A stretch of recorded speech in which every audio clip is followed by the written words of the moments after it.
Hello friends, welcome to my YouTube channel learn with Arijit. আজকে আমরা একটা নতুন সেকশন শুরু করব, সেটা হলো জিকে রিভিশন ক্লাস। আপকামিং যে WBPSI এবং কনস্টেবল পরীক্ষা আছে, উভয়ের জন্যই খুবই গুরুত্বপূর্ণ। তোমরা চেয়েছিলে যেন আমি জিকে একটু রিভিশন ক্লাস করাই, যাতে তোমাদের জিকেটা রিভাইজ হয়ে যায়। তো তোমাদের রিকোয়েস্টের উপরে বেস করেই আমি এই ক্লাস করাচ্ছি।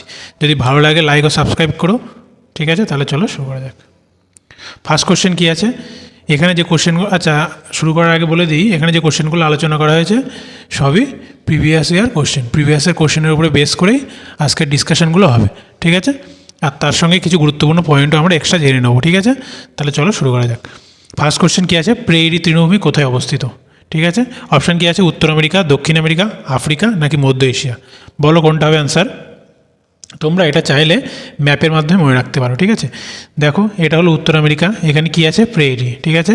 দক্ষিণ আমেরিকায় কি আছে? পম্পাস। আচ্ছা, আফ্রিকায় কোন তৃণভূমি আছে? সাভানা তৃণভূমি। এবং মধ্য এশিয়ায় কী আছে? স্টেপিস তৃণভূমি। এই হলো মেন চারটে বড় বড় গ্রাসল্যান্ড বা তৃণভূমি। এর থেকেই কিন্তু পরীক্ষায় কোশ্চেন আসে। অনেকটা কনফিউজ হয়ে যাওয়ার জায়গা থাকে মাঝে মধ্যেই, তো তোমরা যেন কনফিউজ না হয়ে যাও, ঠিক আছে? মনে রাখবে, প্রথমে প্রেইরি, নিচে পাম্পাস, আফ্রিকায় সাভানা, মধ্য এশিয়ায় স্টেপিস। তাহলে এর অ্যান্সার হবে কি? উত্তর আমেরিকা অ্যান্সার হবে, তাই তো? প্রেইরি তৃণভূমি কোথায় দেখা যায়? উত্তর আমেরিকায়। নেক্সট, হর্ষচরিত কার রচনা? অপশানে কী কী আছে? Option A Harshavardhana, option B Banabhatta, option C Vishakhadatta, option D Bhasa, ঠিক আছে? আচ্ছা, তাহলে হর্ষচরিত দেখেই যেন হর্ষবর্ধন মার্ক করে দিও না, ঠিক আছে?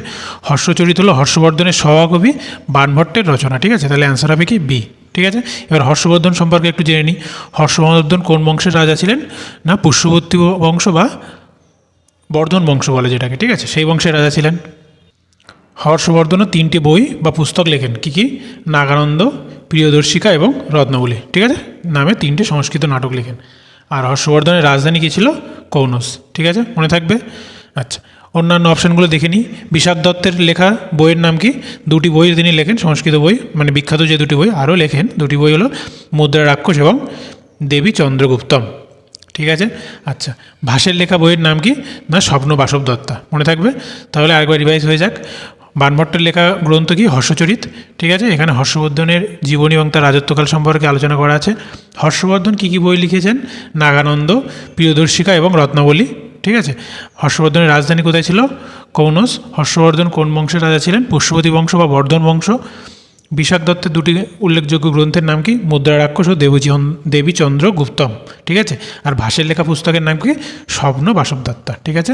নেক্সট, আচ্ছা, ভারতের সংবিধানে কোন তপশিলে কেন্দ্র রাজ্যের মধ্যে ক্ষমতা বন্টনের কথা বলা আছে? ঠিক আছে, খুব ইম্পর্টেন্ট কোশ্চেন। তপশিল বা শিডিউল। তাহলে ভারতের সংবিধানে কতগুলি শিডিউল আছে? বর্তমানে 12টি শিডিউল আছে। আগে কতগুলি ছিল? সংবিধান তৈরির সময় 8টা শিডিউল ছিল। এখন কতগুলি শিডিউল আছে? এখন 12টি শিডিউল আছে, ঠিক আছে? পরে 4টে বিভিন্ন সংবিধান সংশোধনের মাধ্যমে যুক্ত করা হয়, মনে থাকবে। আচ্ছা, এইবার এই 12টাই আমাদের মনে রাখতে হবে। এখানে একটা দিয়েছে ঠিকই, কিন্তু 12টার মধ্যে যে কোনো একটা পরীক্ষা আসতে পারে, খুব খুব ইম্পর্টেন্ট, ঠিক আছে? তোমরা কীভাবে মনে রাখতে পারো? এইভাবে মনে রাখতে পারো। Tears of old PM, tears of old PM, ঠিক আছে? T for territory, T for territory. তোমরা লিখে নেবে এটা, ঠিক আছে? যারা জানো তারা সেইভাবে মুখস্থ করবে, যারা জানো না এইভাবে চাইলে মুখস্থ করতে পারো। তোমরা লিখে নেবে টি ফর টেরিটরি। তাহলে ইউনিয়ন অ্যান্ড ইটস টেরিটরি, এটা হলো শিডিউল নাম্বার 1, তপশিল 1। ই ফর কী হবে? এমুলুমেন্ট, এমুলুমেন্ট, বা যেটাকে আমরা বলবো স্যালারি, ঠিক আছে? বিভিন্ন যে সমস্ত পদ আছে, রাষ্ট্রপতি, রাজ্যপাল, গভর্নর, উপরাষ্ট্রপতি, স্পিকার, তাদের যে সমস্ত স্যালারি, সেটা শিডিউল 2 নম্বরে আছে, ঠিক আছে? এ ফর কি? Affirmation, oath and affirmation, oath and affirmation, ঠিক আছে? মানে শপথ। থার্ড শিডিউলে কী আছে? শপথ। আর ফর হলো রাজ্যসভা। রাজ্যসভা মানে এখানে হলো কী আছে তোমার? রাজ্যসভায় যে সিট বন্টন আছে সেগুলো ডিসকাস করা আছে শিডিউল নাম্বার 4-এ, ঠিক আছে? Schedule 5, S for SC ST, schedule area এবং শিডিউল ট্রাইব, ঠিক আছে? সমস্ত রাজ্যের না, নর্থ ইস্ট জোনে যে রাজ্য আছে 4টি রাজ্য, আসাম, ত্রিপুরা, মেঘালয় এবং মিজোরাম, এই 4টি বাদে আর যে সমস্ত রাজ্যে আছে সেগুলো হলো SC STটা কত নম্বর শিডিউলে আছে? না শিডিউল নাম্বার 5, ঠিক আছে, বোঝা গেল। ও ফর কী মনে রাখবে, আদার এসসি এসটি, আদার এসসি এসটি, ঠিক আছে। আদার এসসি এসটি কেন বলা হচ্ছে, এখানে বলা হলাম কিছু রাজ্য বাদ দিলাম, সেই 4টে রাজ্য এখানে ইনক্লুড করা আছে, এদের স্পেশাল কিছু প্রভিশন দেওয়া আছে, ঠিক আছে। সেই 4টি রাজ্য কি, এটিএম, এটিএম মনে রাখবে সবাই, সবার কাছে এটিএম কার্ড থাকে, আর একটা এম, ঠিক আছে। A for Assam, T for Tripura, M for Mizoram, M for Meghalaya, ঠিক আছে। মণিপুরটা কিন্তু হবে না, তাহলে কি মনে রাখবে, এটিএম এম, ঠিক আছে, মণিপুরটা হবে না। এফ ফর কি, ফেডারেল স্ট্রাকচার, এফ ফর কি, ফেডারেল স্ট্রাকচার, ঠিক আছে। ফেডারেল স্ট্রাকচার মানে কি, ওই যে 3টে লিস্ট যেগুলো আছে, ঠিক আছে, স্টেট লিস্ট, সেন্ট্রাল লিস্ট আর কনকারেন্ট লিস্ট যেটা আছে, সেটা কোথায় আছে, কত নম্বর শিডিউলে আছে, 7 নম্বর শিডিউল, ঠিক আছে।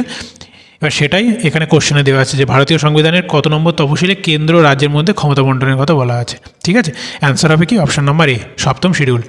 ও ফর কী হবে, ও ফর হবে অফিসিয়াল ল্যাঙ্গুয়েজ, ও ফর কী হবে, অফিসিয়াল ল্যাঙ্গুয়েজ, ঠিক আছে। কতগুলি ভাষা আছে সংবিধানে সেগুলো বর্ণনা করা আছে কত নম্বর আর্টিকেলে, এই আর্টিকেল বলছি কেন, তফসিলে 8 নম্বর তফসিল, ঠিক আছে। এই 8টা সংবিধান তৈরির সময় ছিল, ঠিক আছে, পরবর্তীকালে আরও 4টে যুক্ত করা হয়। এল ফর কি, ল্যান্ড বা ভূমি নিয়ে যে শিডিউল তফসিলটা আছে, ভূমি সংক্রান্ত যে বিবাদটা হয়, এটা হলো ফার্স্ট সংবিধান সংশোধনের মাধ্যমে যুক্ত করা হয় 1900 কত সালে, 1951 সালে, ঠিক আছে। ফার্স্ট সংবিধান সংশোধন 1951 সালের মাধ্যমে নবম যে তফসিলটা সেটা যুক্ত করা হয়।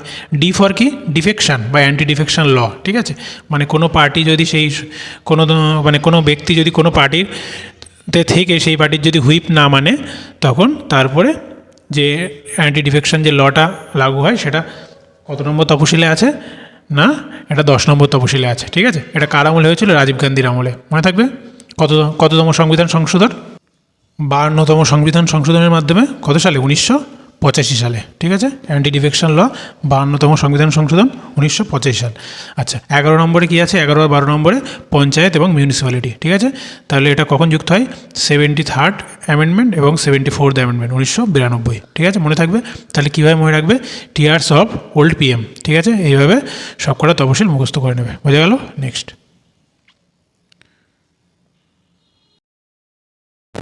এখানে কি বলা আছে, প্লেয়িং ইট মাই ওয়ে কার আত্মজীবনী। অপশান কী কী আছে, option A Rahul Dravid, option B Sourav Ganguly, option C Sachin Tendulkar, option D Kapil Dev, ঠিক আছে। তাহলে এটা খুব একটা ইম্পর্টেন্ট কোশ্চেন এবং ইম্পর্টেন্ট একটি বুক, অ্যান্সার কী হবে, সচিন তেন্ডুলকার, ঠিক আছে, মনে থাকবে। আচ্ছা, বাদ বাকি অপশানগুলোও জেনে নিই। রাহুল দ্রাবিড়ের আত্মজীবনীর নাম কি, the nice guy who finish first, ঠিক আছে। এরা সবাই ক্রিকেটার, ভারতের প্রাক্তন ক্রিকেটার, ঠিক আছে। সৌরভ গাঙ্গুলির যে আত্মজীবনী তার নাম কি, এ century is not enough, my roller coaster ride to success, ঠিক আছে। আচ্ছা, কপিল দেবের 2টো বই আছে, straight from the heart and cricket my style, ঠিক আছে। তাহলে একবার রিভাইজ করে নিই, সচিন তেন্ডুলকারের লেখা আত্মজীবনীর নাম কি, playing it my way, Rahul দ্রাবিড়ের the nice guy who finish first, Sourav গাঙ্গুলির কী আছে, a century is not enough, আর কপিল দেবের straight from the heart and cricket my style, ঠিক আছে। নেক্সট, পরের কোশ্চেন কী আছে, বৌদ্ধ ধর্মগ্রন্থ ত্রিপিটক কোন ভাষায় লেখা, পালি, প্রাকৃত, সংস্কৃত নাকি নেপালি, ঠিক আছে। তাহলে এর অ্যান্সার কী হবে, পালি, ঠিক আছে। আর মনে রাখবে, জৈন ধর্মগ্রন্থ বেশিরভাগই প্রাকৃত বা অর্ধমাগধী ভাষায় লেখা, ঠিক আছে। আচ্ছা, এবার বৌদ্ধ সম্পর্কে যখন আলোচনা করা হলো, গৌতম বুদ্ধ সম্পর্কে জেনে নিই। গৌতম বুদ্ধের জন্ম কোথায়, লুম্বিনী, ঠিক আছে। নির্মাণ বা বোধি লাভ করেন কোথায়, বোধগয়া। প্রথম প্রবচন বা ধর্মচক্র প্রবর্তন কোথায় দেন, সারনাথ, ঠিক আছে। আর মৃত্যু বা মহাপরিনির্বাণ কোথায় ঘটে, কুশীনগর, ঠিক আছে। 4টে পয়েন্টই খুব ইম্পর্টেন্ট, কোনো না কোনো পরীক্ষায় আসে, ঠিক আছে। আচ্ছা, অষ্টাঙ্গিক মার্গ, এটা কি রিলেটেড না, গৌতম বুদ্ধের প্রচারিত ধর্মমত, ঠিক আছে। সেখানে তিনি অষ্টাঙ্গিক মার্গের মাধ্যমে কী প্রচার করতে চাইছেন, এখানে কিছু উপায় বলে দিয়েছেন, সেই পথ বা কিছু পথ বলে দিয়েছেন, সেগুলো যদি পালন করা হয় তাহলে দুঃখ নিরসনের উপায়, ঠিক আছে। মানুষ দুঃখ দুর্দশা থেকে দূর থাকবে, ঠিক আছে। জাতক কি, জাতক হলো শাকমুনি দ্বারা রচিত, ঠিক আছে, একটি গ্রন্থ বা পুস্তক। এখানে কি বর্ণনা করা আছে, বুদ্ধের জন্মের পূর্ব কাহিনী বর্ণনা করা আছে। আশা করছি এই পর্যন্ত বোঝা গেল। নেক্সট, ইউপিএসসির বর্তমান চেয়ারম্যানকে, এটা একটা কারেন্ট অ্যাফেয়ার্সের কোশ্চেন, খুব ইম্পর্টেন্ট কোশ্চেন, রিসেন্ট যেহেতু চেঞ্জ হয়েছে, এটা খুব ইম্পর্টেন্ট কোশ্চেন। লাস্ট ইউপিএসসির চেয়ারম্যান কে ছিলেন? মনোজ সোনি। ঠিক আছে, বর্তমানে কে আছেন? অজয় কুমার, এটা হবে অ্যান্সার। উপেন্দ্র দ্বিবেদী কে কোন পদে আছেন? ঠিক আছে, উনি হলেন চিফ অফ আর্মি স্টাফ। আর দীনেশ কুমার ত্রিপাঠী কোন পদে আছেন? Chief of naval staff. ঠিক আছে, মনে থাকবে, এটা একটা ইম্পর্টেন্ট কোশ্চেন। আচ্ছা, ইউপিএসসি সম্পর্কে জেনে নিই। ইউপিএসসি কবে গঠন করা হয়? 1 অক্টোবর 1926। ঠিক আছে, ইউনিয়ন পাবলিক সার্ভিস কমিশন। এটি একটি কনস্টিটিউশনাল বডি বা সাংবিধানিক একটি বডি। ঠিক আছে, কত আর্টিকেলে আছে? আর্টিকেল 315 থেকে 323। ঠিক আছে, কত নম্বর সংবিধানের কত নম্বর পার্টে আছে, কত নম্বর ভাগে আছে? পার্ট নম্বর 14, মনে থাকবে। নেক্সট, লোকটাক হ্রদ কোন রাজ্যে অবস্থিত? ঠিক আছে, option number A Andhra Pradesh, option number B Arunachal Pradesh, option number C Manipur, option number D Karnataka. তাহলে লোকটাক হ্রদ কোথায় অবস্থিত হবে? না, মণিপুর। ঠিক আছে, আচ্ছা, এই লেকের বিশিষ্টতা কী, বৈশিষ্ট্যটা কী? এটা largest fresh water lake north east ইন্ডিয়ার যে জোন আছে সেখানকার একটি লার্জেস্ট ফ্রেশ ওয়াটার লেক। ঠিক আছে, আচ্ছা, এখানে বিখ্যাত কী আছে? Floating island. ঠিক আছে, আর ফ্লোটিং ন্যাশনাল পার্ক। ওয়ার্ল্ডের একমাত্র ফ্লোটিং ন্যাশনাল পার্ক নাম কি? কেইবুল লামজাও। ঠিক আছে, এটা কোথায় অবস্থিত? মণিপুরে। কোন হ্রদের ওপরে? লোকটাক হ্রদের ওপরে, মনে থাকবে। অন্ধ্রপ্রদেশের দুটো ইম্পর্টেন্ট হ্রদের নাম বলো। একটা আছে কোলেরুলাক হ্রদ, আর একটা কী আছে? পুলিকাট হ্রদ। ঠিক আছে, মনে থাকবে, এটাও ইম্পর্টেন্ট। অন্ধ্রপ্রদেশের দুটি হ্রদ কী আছে? দুটি ইম্পর্টেন্ট হ্রদের নাম কি? কোল্লেরু হ্রদ এবং পুলিকাট হ্রদ। ঠিক আছে, নেক্সট, পরের কোশ্চেন কী আছে? কোন ভাইসরয় 1878 সালে দেশীয় মুদ্রণ যন্ত্র আইন বাতিল করেন? ঠিক আছে, অপশানে কী কী আছে? Lord Liton, Lord Curzon, Lord Ripon, নাকি লর্ড ডাফরিন। ঠিক আছে, তাহলে তোমাদের কিন্তু অবশ্যই কোন গভর্নর বা কোন ভাইসরয় আমলে কী কী আইন চালু হয়েছিল বা কী কী গুরুত্বপূর্ণ যে কাজগুলো করেছিল সেগুলো কিন্তু তোমাদের অবশ্যই মুখস্থ করে নিতে হবে। এর থেকে কিন্তু পরীক্ষা একটা না একটা কোশ্চেন আসবেই আসবে। ঠিক আছে, তাহলে এখানে আগে জেনে নিই কে কত সালে ভারতে ছিল, কত সালে ভারতে ভাইসরয় বা গভর্নরের পদে ছিলেন। লিটন ছিলেন কত সালে? 1876 থেকে 80। ঠিক আছে, তারপরে কি আসে? রিপন কতদিন ছিলেন? 1880 থেকে 84। ঠিক আছে, তারপরে কে আসেন? ডাফরিন 1884 থেকে 88। ঠিক আছে, তারপর আরও অনেকে আসেন। লর্ড কার্জন কত সাল থেকে ছিলেন? 1899 থেকে 1905। ঠিক আছে, আচ্ছা, এইবার লর্ড লিটনের আমলে উল্লেখযোগ্য কী কী ঘটেছিল?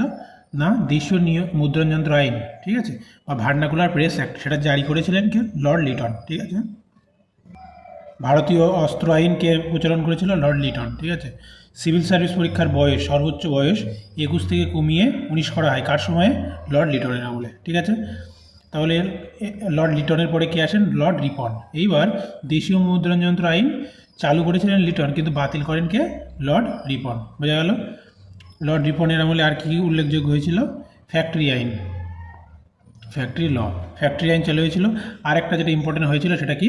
ইলবার্ট বিল বিতর্ক। ঠিক আছে, ইলবার্ট বিল কার আমলে হয়েছিল?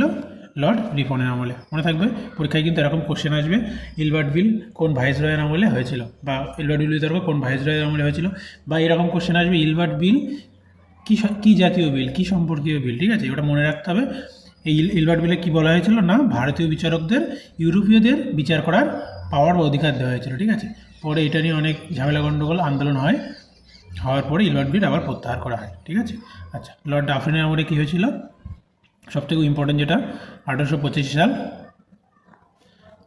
28শে ডিসেম্বর। ঠিক আছে, 28শে December INC, Indian National Congress প্রতিষ্ঠিত হয়েছিল। কে প্রতিষ্ঠা করেন? Sir Allan Octavian Hume. ঠিক আছে, আর প্রথম সভাপতি কে ছিলেন? উমেশচন্দ্র ব্যানার্জি। ঠিক আছে, লর্ড কার্জনের আমলে বঙ্গভঙ্গ হয়েছিল। ঠিক আছে, নেক্সট, এলিসা টেস্ট পদ্ধতিতে যে রোগ নির্ণয় করা হয় সেটি হলো পোলিও, এইডস অ্যান্টিবডি, যক্ষ্মা নাকি ম্যালেরিয়া? তাহলে কী হবে? এলিসা টেস্ট পদ্ধতিতে এইডস অ্যান্টিবডি নির্ণয় করা হয়। ঠিক আছে, এলিসা পদ্ধতিতে এইচআইভি ভাইরাস শনাক্ত করা হয়। এইচআইভি হলো হিউম্যান ইমিউনো ডেফিসিয়েন্সি ভাইরাস। ঠিক আছে, পরীক্ষায় কিন্তু এই ফুল ফর্মটাও আসে। এটি একটি আরএনএ ভাইরাস, এটাও এসছে পরীক্ষায়, শিম্পাঞ্জি থেকে এসছে বলে মনে করা হয়। ঠিক আছে, এই পয়েন্টগুলো সবই কোনো না কোনো পরীক্ষায় এসছে। ঠিক আছে, বাদ বাকি অপশান দেখে নিই। পোলিও একটি ভাইরাস ঘটিত রোগ, এর ভাইরাসের বা জীবাণুর নাম কি? Polio virus. ঠিক আছে, যক্ষ্মা একটি ব্যাকটেরিয়া ঘটিত রোগ, এর জীবাণুর নাম কি? Mycobacterium tuberculosis. ঠিক আছে। ম্যালেরিয়া একটি প্রোটোজোয়া ঘটিত রোগ, তোমরা জানো, মশাবাহিত রোগ, স্ত্রী অ্যানোফিলিস মশার দ্বারা বাহিত হয়। ঠিক আছে, এটি প্রোটোজোয়া ঘটিত রোগ। এর যে জীবাণুর নাম কি? প্লাজমোডিয়াম গ্রুপের যে প্রোটোজোয়া আছে সেগুলি এর জন্য দায়ী। ঠিক আছে, নেক্সট। তারপরে কী আছে? কেরালার পিট মৃত্তিকা কী নামে পরিচিত? ঠিক আছে, রেহ, কারি, কালার নাকি থুর? ঠিক আছে, পিট মৃত্তিকার ওখানকার আঞ্চলিক নাম কী হবে? অ্যান্সার হবে কারি, অপশন নাম্বার বি। ঠিক আছে, এটা একটু কর্দমুক্ত, একটু কালচে মৃত্তিকা, বিশেষ করে জলাভূমি যে এলাকাগুলো আছে সেখানে দেখা যায়। ঠিক আছে, আর অনেক জৈবিক পদার্থে পরিপূর্ণ, যাতে চাষবাসে খুব ভালো হয়। ঠিক আছে, মনে থাকবে। তাহলে পিট মৃত্তিকা কেরালায় কী নামে পরিচিত? কারি। ঠিক আছে, next. Habeas corpus. Habeas corpus কি? কোনো ব্যক্তিকে জেলের ভিতরে আটকে রাখা, কোনো ব্যক্তিকে সশরীরে উপস্থিত করা, কোনো ব্যক্তিকে পদ থেকে অপসারণ করা, নাকি কোনোটাই নয়? হেবিয়াস কর্পাস কি? একটি রিট। ঠিক আছে, এই রিট কে জারি করতে পারে না? সুপ্রিম কোর্ট জারি করে। কত নম্বর আর্টিকেল অনুযায়ী? 32 নম্বর আর্টিকেল অনুযায়ী। ঠিক আছে, আর হাইকোর্ট কত নম্বর আর্টিকেল অনুযায়ী রিট জারি করে? 226। ঠিক আছে, তাহলে হেবিয়াস কর্পাসের অর্থ কি? To have the body. ঠিক আছে, মানে কোনো ব্যক্তিকে সশরীরে হাজির করা। আর কি কি রিট আছে? Habeas corpus, mandamus, quo warranto, prohibition, certiorari. সব কটায় মানে জেনে রাখতে হবে, সব কটার কী জন্য জারি করা হয় সেটা তোমাদের জেনে রাখতে হবে। পরীক্ষায় কিন্তু যে কোনো একটা চলে আসতে পারে, খুব ইম্পর্টেন্ট। ঠিক আছে, তাহলে এক এক করে দেখে নিই। হেবিয়াস কর্পাস মানে কি? সশরীরে হাজির করা। ঠিক আছে, টু হ্যাভ দ্য বডি মানে কোনো ব্যক্তিকে যদি কোনো পুলিশ পার্সোনাল কনভিক্ট হিসাবে অ্যারেস্ট করে, তখন তাকে জজের সামনে সরাসরি হাজির করতে হবে। এটা হলো হেবিয়াস কর্পাস। ঠিক আছে, ম্যান্ডামাস কি? উই কমান্ড বা পরমাদেশ। ঠিক আছে, মানে কোনো ব্যক্তি বা কোনো অথরিটি তার কাজকর্ম বা ডিউটি যদি ঠিকঠাকভাবে পালন না করে, তখন হাইকোর্ট, সুপ্রিম কোর্ট তাকে ম্যান্ডামাস রিট জারি করতে পারে। ঠিক আছে, যাতে সে তার পদের যে কাজ সেটা ঠিকঠাকভাবে পালন করে। ঠিক আছে, কোয়ারেন্টো মানে কি? By what authority? ইংলিশে মানে দাঁড়াবে বাই হোয়াট অথরিটি, মানে কোনো পাবলিক অফিস যদি কেউ, কোনো ইন্ডিভিজুয়াল ব্যক্তি যদি পাবলিক অফিস হোল্ড করে থাকে, যে কিন্তু সেখানে সে থাকার হয়তো যোগ্য না, ঠিক আছে, তাকে বাধা দেওয়া বা প্রিভেন্ট করা, সে যেন সেই অফিসে মানে পদ ছেড়ে দেয়। ঠিক আছে, বাই হোয়াট অথরিটি মানে কোন অথরিটির সাহায্যে সে সেই পদে আছে, ঠিক আছে, সেটা জানতে চাওয়া। সেই জন্য সুপ্রিম কোর্ট কী জারি করে? কোয়ারেন্টো। ঠিক আছে, প্রোহিবিশন আর সার্টিওয়ারি এই দুটো কি না হায়ার কোর্ট লোয়ার কোর্টের উপরে জারি করতে পারে। ঠিক আছে, সুপ্রিম কোর্ট বা হাইকোর্ট যে লোয়ার যে ডিস্ট্রিক্ট কোর্ট হয় তার উপরে জারি করে। ঠিক আছে, প্রোহিবিশন মানে কি? নিষেধাজ্ঞা। ঠিক আছে, মানে কোনো লোয়ার কোর্ট যদি তার এখতিয়ারের বাইরে গিয়ে কোনো কেস প্রসিড করে, সেখানে হায়ার কোর্ট তাকে আটকে দেয় যে এটা যেন সে না করে, কেননা তার এখতিয়ারের মধ্যে থেকে যেন সে কাজ করে। ঠিক আছে, সার্টিওয়ারিটা কি? মানে লোয়ার কোর্ট যদি কোনো কেসে বা কোনো শুনানি যদি রায় দিয়ে দেয়, ঠিক আছে, তখন সেই রায়টা হায়ার কোর্টে পাঠানোর জন্য সার্টিওয়ারি জারি করা হয়। ঠিক আছে, আপার কোর্ট চাইলে ওই লোয়ার কোর্টের রায়টা বাতিল করতে পারে, যদি সেই কেসটা বা সেই যে কেস রিলেটেড এটা হবে সেটা তাদের এখতিয়ারের মধ্যে না থাকে, এখতিয়ারের বাইরের কেস যদি হয়। ঠিক আছে, বোঝা গেল? তাহলে হেবিয়াস কর্পাস মানে কি? সশরীরে হাজির করা। ম্যান্ডামাস কি? পরমাদেশ। ডিউটি ঠিকঠাকভাবে যদি কেউ পালন না করে, তাকে আদেশ দেওয়া হয় যাতে সে ঠিকঠাকভাবে পালন করে। কোয়ারেন্টো মানে কি? কেউ যদি অন্যায্যভাবে কোনো পদে অধিষ্ঠান করে বা পদে বসতে চায়, তাকে বাধা দেওয়া। ঠিক আছে, সেটা হলো কোয়ারেন্টো। প্রোহিবিশন মানে কি? আপার কোর্ট লোয়ার কোর্টকে নিষেধ করে যাতে সে তার এখতিয়ারের বাইরে কোনো, ঠিক আছে, কোনো কেস প্রসিড না করে। আর স্যাটিওয়ারি কি? যদি কোনো কেসে রায় দিয়ে দেয় লোয়ার কোর্ট, তাহলে আপার কোর্ট কী করে? সেই কেসটা চাইলে আপার কোর্ট ট্রান্সফার করে দিতে পারে বা ওই রায়টা বাতিলও করতে পারে। ঠিক আছে, আশা করছি বুঝতে পেরেছেন। নেক্সট, কুদানকুলান পারমাণবিক বিদ্যুৎ কেন্দ্র কোথায় অবস্থিত? ঠিক আছে, অপশান কী কী আছে? কর্ণাটক, তামিলনাড়ু, মহারাষ্ট্র নাকি অন্ধ্রপ্রদেশ? তাহলে আমরা জেনে নিই ভারতে কতগুলি পারমাণবিক বিদ্যুৎ কেন্দ্র আছে। অনেকগুলি পারমাণবিক কেন্দ্র আছে, পারমাণবিক বিদ্যুৎ কেন্দ্র অনেকগুলি আছে, তার মধ্যে সবথেকে যে ইম্পর্টেন্ট সেটা হলো এই 5টি। ঠিক আছে, এই 5টির মধ্যে যে কোনো একটি কিন্তু পরীক্ষায় আসতে পারে। এখানে সবথেকে বেশি পারমাণবিক বিদ্যুৎ তৈরি হয়। ঠিক আছে, কী কী আছে? কুদানকুলাম তামিলনাড়ুতে, কালপক্কম তামিলনাড়ুতে। ঠিক আছে, আচ্ছা, তারাপুর মহারাষ্ট্রে, রাওয়াতভাতা রাজস্থান, নারোরা উত্তরপ্রদেশ। ঠিক আছে, এই 5টা একটু বেশি ইম্পর্টেন্ট। আচ্ছা, তাহলে এখানে কী হবে? কুদানকুলাম পারমাণবিক কেন্দ্র কোথায় অবস্থিত? না, তামিলনাড়ু হবে অ্যান্সার। বোঝা গেল? নেক্সট, ক্যালামাইন কিসের আকরিক? ঠিক আছে, আকরিক থেকে পরীক্ষায় একটা কোশ্চেন আসে। ঠিক আছে, আকরিকটা সব কিছু রেডি করে যাবে, কোন ধাতুর কী কী আকরিক আছে। ঠিক আছে, তাহলে ক্যালামাইন কিসের আকরিক হবে? অ্যালুমিনিয়াম, সীসা, জিঙ্ক নাকি কপার? বলো দেখি অ্যান্সার কী হবে। এটা হবে জিঙ্কের আকরিক, ঠিক আছে। বাদ বাকিগুলো দেখে নিই। অ্যালুমিনিয়ামের আকরিক কী কী আছে? Bauxite, gibbsite, cryolite. তামার আকরিক কী কী আছে? কপার পাইরাইট, কিউপ্রাইট, ম্যালাকাইট, ঠিক আছে। জিঙ্কের আকরিক কী আছে? Zinc blende, calamine. আর সীসার আকরিক কী আছে? গ্যালেনা, ঠিক আছে। এখানে এই অ্যালুমিনিয়ামের আকরিক ক্রায়োলাইট, তামার আকরিক কিউপ্রাইট আর জিঙ্কের আকরিক ক্যালামাইন, এই তিনটে নিয়ে কিন্তু একটু কনফিউশন থাকে, ঠিক আছে। পরীক্ষায় কিন্তু এই তিনটে গুলিয়ে যাওয়ার সম্ভাবনা থাকে, এটা একটু দেখে রাখো, খুব ইম্পর্টেন্ট পরীক্ষার জন্য, ঠিক আছে। নেক্সট, গড় বা লোকনৃত্যটি কোন রাজ্যের লোকনৃত্য? অপশানে কী কী আছে? পাঞ্জাব, গুজরাট, মধ্যপ্রদেশ নাকি হরিয়ানা, ঠিক আছে। G for Gujarat, G for Garba, ঠিক আছে। অ্যান্সার কী হবে? গুজরাট। বাদ বাকিগুলো দেখে নিই। পাঞ্জাবে কী কী আছে? ভাংড়া, গিদ্দা, ধামান, ঠিক আছে। হরিয়ানায় কী কী আছে? ধামাল, ডাফ, লুর। মধ্যপ্রদেশে কী আছে? মাটকি, টেরটালি, ফুলপাতি, ঠিক আছে। এছাড়া আরও বিভিন্ন রাজ্যের বিভিন্ন উল্লেখযোগ্য ফোক ডান্স আছে, ঠিক আছে। সব তো মনে রাখা সম্ভব নয়, যেগুলো দুটো তিনটে প্রতিটা রাজ্যে যেগুলো বেশি ইম্পর্টেন্ট সেইগুলো মনে রাখতে হবে, ঠিক আছে। আমি আরও যখন কোশ্চেন করাবো সেই সমস্ত কোশ্চেনে আরও ডিসকাস করে দেবো, তোমাদের রিভাইজ হয়ে যাবে, ঠিক আছে। নেক্সট, সর্বপ্রথম কোন ভারতীয় ব্রিটিশ পার্লামেন্টের সদস্য মনোনীত হন? ঠিক আছে। অপশান কী কী আছে? WC Banerjee, B Dadabhai Naoroji, C M Malabari, D Gopalkrishna Gokhale, ঠিক আছে। কারেক্ট অ্যান্সার কী হবে? দাদাভাই নওরোজি, মনে থাকবে, ঠিক আছে। দাদাভাই নওরোজি সম্পর্কে আরও কিছু ইম্পর্টেন্ট পয়েন্ট জেনে নিই। এখানে যে কটা পয়েন্ট আছে সব কটা পয়েন্টই কোনো না কোনোবার পরীক্ষায় কিন্তু এসছে, ঠিক আছে। দাদাভাই নওরোজিকে কী বলা হয়? গ্র্যান্ড ওল্ড ম্যান, ঠিক আছে। প্রথম ন্যাশনাল ইনকাম নির্ণয় করেন। ইস্ট ইন্ডিয়া অ্যাসোসিয়েশন গঠন করেন তিনি কত সালে? 1866 সালে, ঠিক আছে। তিনি একটি থিওরি দেন, theory of drain of wealth, ঠিক আছে, সম্পদের বহির্নিষ্ক্রমণ, আচ্ছা। আর একটা বই লেখেন, খুব important, poverty and un-British rule of India, ঠিক আছে। এই সমস্ত পয়েন্টই কিন্তু কোনো না কোনো সময় পরীক্ষায় এসছে, ঠিক আছে। আজকে আর বেশি কোশ্চেন করালাম না, এই 15টা কোশ্চেন থাকলো। তোমরা আগে কমেন্ট করো যে তোমাদের এই ভিডিও দেখে কোনো উপকার হচ্ছে কিনা বা তোমাদের কোনো ভালো লাগছে কিনা, ঠিক আছে। যদি তোমাদের ভালো লাগে তাহলে লাইক ও সাবস্ক্রাইব করো, এবং তোমরা যদি বলো আরও আগে ভবিষ্যতে এটা কন্টিনিউ করতে, আমি অবশ্যই কন্টিনিউ করব, ঠিক আছে। ভিডিওটি শেষ পর্যন্ত দেখার জন্য থ্যাংক ইউ। আর আমি একটি টেলিগ্রাম চ্যানেল খুলেছি, ভিডিও ডিসক্রিপশানে তার লিঙ্ক থাকবে, তোমরা ওতে যুক্ত হয়ে যেতে পারো, ওখানে তোমরা সমস্ত পিডিএফগুলো পেয়ে যাবে। আর WPSI এর জন্য একটা ডিসকাশন গ্রুপ খুলেছি, ঠিক আছে, সেখানেও তার লিঙ্কও আমি ডিসক্রিপশানে দিয়ে দেবো, তোমরা সেখানে অ্যাড হয়ে যাবে। তাহলে তোমরা সবাই এক জায়গায় থেকে ডিসকাস করতে পারবে নিজেদের মধ্যে সুবিধা অসুবিধা, ঠিক আছে। আর আমিও ভবিষ্যতে যদি তোমাদের কোনো সমস্যা হয় আমিও তোমাদের সাহায্য করতে পারবো, ঠিক আছে। ঠিক আছে, গুড লাক, থ্যাংক ইউ।